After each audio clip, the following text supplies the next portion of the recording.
আমি প্রায়ই একটি কথা বলি, আমাদের জায়গা দৈর্ঘ্যে প্রস্থে কম হতে পারে, তবে আমাদের উচ্চতার কিন্তু কমতি নেই। আসলে সব ব্যবস্থা সবার জন্য নয়। এখানে ৩ তলা বিশিষ্ট খাঁচার যে খামারটি দেখতে পাচ্ছেন, এই খামারটি ব্রাহ্মণবাড়িয়ায়। এটি পরিচালনা করছেন মোহাম্মদ ইমাম হোসাইন।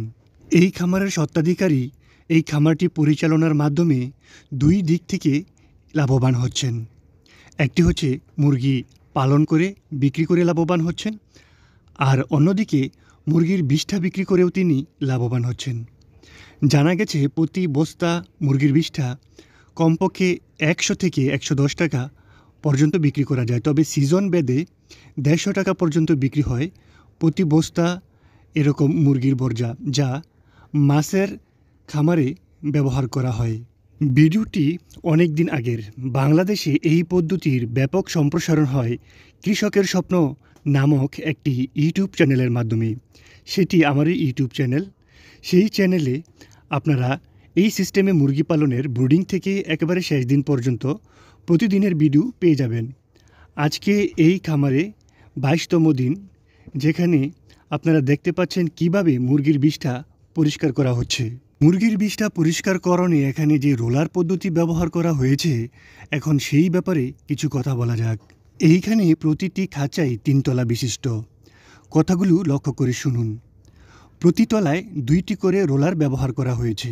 প্রতিটি তলায় ২ পাশে ২টি করে রোলার ব্যবহার করতে হয়। যেহেতু এই খাঁচাটি ৩ তলা, তাই এখানে মোট ৬টি রোলার ব্যবহার করা হয়েছে।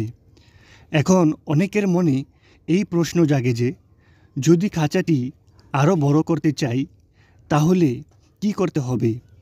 যদি এই খাঁচাটি আরও বড় করতে চান, তাহলে এই রোলারগুলো আর কাজ করবে না। এইখানে পারফেক্ট সাইজ হচ্ছে লম্বায় ২৫ ফুট এবং প্রস্থে সর্বোচ্চ ৩.৫ থেকে ৪ ফুট। এর বেশি হলে এই রোলারগুলো ভালোভাবে কাজ করতে চায় না।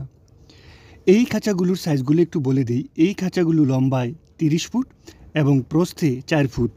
লম্বায় ৩০ ফুট হওয়ার কারণে ফ্রিকশনে কিছুটা সমস্যা হয়, সেই জন্য লম্বায় ২৫ ফুট হলে আপনি রোলারের পরিপূর্ণ সুবিধাটি নিতে পারবেন। তবে ইন্ডাস্ট্রিয়াল পোলট্রি ফার্মে যে ধরনের কন্ট্রোল বেল্ট ব্যবহার করা হয়, সেটি কিন্তু প্রান্তিক পর্যায়ে সম্ভব নয়। এই খামারে বেল্ট এর অল্টারনেটিভ ত্রিপল ব্যবহার করা হয়েছে। এইখানে ত্রিপলগুলোকে একেবারে টান টান রাখতে হয়। যদি আপনি এখানে পলিথিন ব্যবহার করতে চান, তাহলে আমি মনে করি সেটি মোটেও উপযুক্ত হবে না। বিভিন্ন ধরনের মুরগি পালন পদ্ধতি নিয়ে আমি প্রচুর প্রতিবেদন তৈরি করেছি, যেগুলো আপনারা একটু ঘুরে দেখতে পারেন আমার পেজ এবং চ্যানেল ভিজিট করার মাধ্যমে।